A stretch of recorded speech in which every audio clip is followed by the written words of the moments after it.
ప్రియమైన వారలారా, ప్రభువైన యేసుక్రీస్తు నామములో ఈ యొక్క ఉదయకాల సమయాన మీ అందరికీ నా హృదయపూర్వక వందనాలు తెలుపుకుంటున్నాను. ఈరోజంతా కూడా మీ చేయబోయే అన్ని విషయాల్లో దేవుని హస్తం మీకు తోడైండి, మీకు జయాన్ని కలుగుజేయునుగాక. యెషయా గ్రంథము 54వ అధ్యాయము 7వ వచనములో సెలవిస్తుంది, నిమిషము మాత్రము నిన్ను నేను విసర్జించి తిని గొప్ప వాత్సల్యముతో నిన్ను సమకూర్చెదను అనేటువంటి మాటను మనం చూస్తున్నామండి.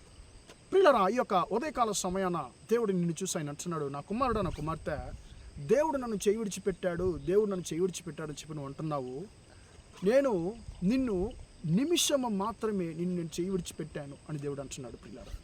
ప్రియులారా, దేవుడు ఎందుకు ఒక వ్యక్తిని చేయి విడిచిపెడతాడండి?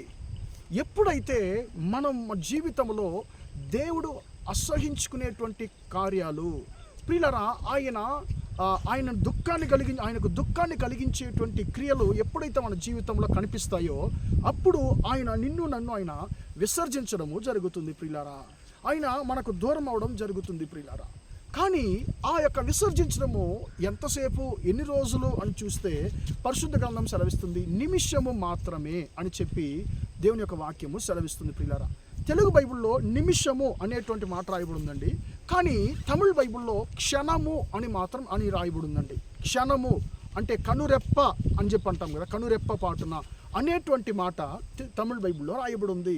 ప్రియులారా, మనందరికి బాగా తెలుసు ఒక నిమిషానికి 60 సెకండ్లు. కానీ ప్రియులారా, తెలుగు బైబిల్లో 1 నిమిషం వరకు నేను చేయి విడిచిపెట్టానని ఉంది, కానీ తమిళ బైబిల్లో 1 క్షణము మాత్రమే నేను చేయి విడిచిపెట్టానని ఉంది. ప్రియులారా, ఆయన 1 నిమిషము కాదు, 1 సెకండ్ మాత్రమే, 1 క్షణం మాత్రమే నన్ను చేయి విడిచిపెట్టే దేవుడిగా ఉంటున్నాడు. ఎప్పుడైతే మన క్రియలు మనము సరిచేసుకుంటామో, సరిదిద్దుకుంటామో, వెంటనే ఆయన గొప్ప వాత్సల్యముతో, గొప్ప కనికరముతో, కరుణతో నిన్ను నన్ను ఆయన చేర్చుకునేటువంటి దేవుడిగా ఆయన ఉన్నాడు. ప్రియులారా, ఈ యొక్క సంఘటన, యొక్క వాక్యాన్ని చదివినప్పుడు ప్రియులు నాకు ఒక వ్యక్తి గుర్తుకొచ్చాడు.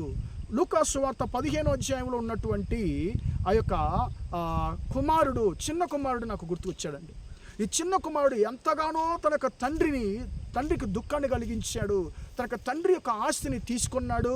తన యొక్క తండ్రి ఆస్తిని తీసుకొని తండ్రి నుంచి దూరంగా వెళ్ళిపోయాడు. తన ఇష్టానుసారంగా బ్రతికాడు. చివరిలో నానా బాధలు పడి, ప్రియులారా, తినడానికి భోజనం లేకుండా పందులు మేసేటువంటి ఒక ఇంటి యజమానుడైనటువంటి వ్యక్తి తండ్రిని విడిచి దూరంగా వెళ్ళినందును బట్టి ఆయన పందులు మేసేటువంటి ఒక దుఃఖకరమైన పరిస్థితికి అతను దిగజారిపోయాడు. పందులు తినేటువంటి పొట్టు కూడా అతనికి తినడానికి ఎవరు ఇవ్వలేదండి. అప్పుడు ఆయన నిర్ణయం తీసుకుంటున్నాడు, నా కష్టాలకి, నా బాధలకు, నా యొక్క కఠినమైన పరిస్థితులకు, నా జీవితం ఇంత దిగజారిపోవడానికి కారణము నా యొక్క క్రియలు నా తండ్రిని దుఃఖపరచే విధానంలో ఉన్నాయి. కాబట్టి తండ్రి నన్ను చేయి విడిచిపెట్టేటువంటి పరిస్థితి నేనే కలిగించుకున్నాను. కాబట్టి నా తప్పును, పొరపాటును నేనే సరిదిద్దుకుంటాను. నేను లేచి మళ్ళీ నా తండ్రి యొద్దకు నేను వెళతాను. తండ్రి, నీ కుమారుడు అనేటువంటి అర్హత నేను కోల్పోయానయ్యా, అయినా కూడా నీ యొక్క ఇంటిలో ఒక దాసుడిగా, పని మనిషిగా నన్ను ఉంచుకొని చెప్పి నా తండ్రి దగ్గర నేను కోరుకుంటానని చెప్పి వెళ్ళాడు. తండ్రి దగ్గర అలానే కోరుకున్నాడు, తండ్రి, నీ కుమారుడు అనేటువంటి అర్హత నేను కోల్పోయాను, నీ యొక్క పని మనుషులను ఒక్కడగా నేను ఉండిపోతానని చెప్పి తండ్రి దగ్గర ఈయన మనవి చేస్తున్నాడు. కానీ ఇతడు పని మనిషిగా కాదు, తన కుమారుడిగానే తండ్రి మళ్ళీ కూడా ఆయన చేర్చుకుంటున్నాడు. ఇదే దేవుని యొక్క గొప్ప వాత్సల్యం అనేది.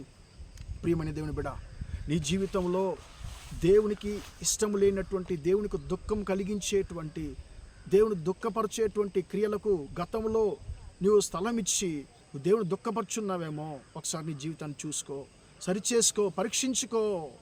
ఆయన నిన్ను చేయి విడిచిపెట్టడానికి కారణం ఆయన కాదు, నీవే, మనమే దేవుడు మనం చేయి విడిచిపెట్టేటువంటి పరిస్థితిని దేవుడు కలుగజేస్తున్నామండి. అయినా కూడా ఆయన అంటున్నాడు, గొప్ప వాత్సల్యంతో నిన్ను సమకూర్చెదను, నేను ఆశీర్వదిస్తానని చెప్పి దేవుడు అంటున్నాడు.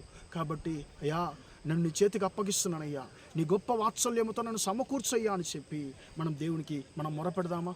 ఆయన ఎప్పుడు కూడా చేయి విడిచిపెట్టేటువంటి దేవుడు కాదు. నేను క్షణం మాత్రమే చేయి విడిచిపెట్టాను, నిన్ను మళ్ళీ నేను గొప్ప వాత్సల్యంతో నా యొద్ద నేను చేర్చుకుంటాను, సమకూరుస్తానని చెప్పి దేవుడు అంటున్నాడు. ప్రార్థన చేద్దామా?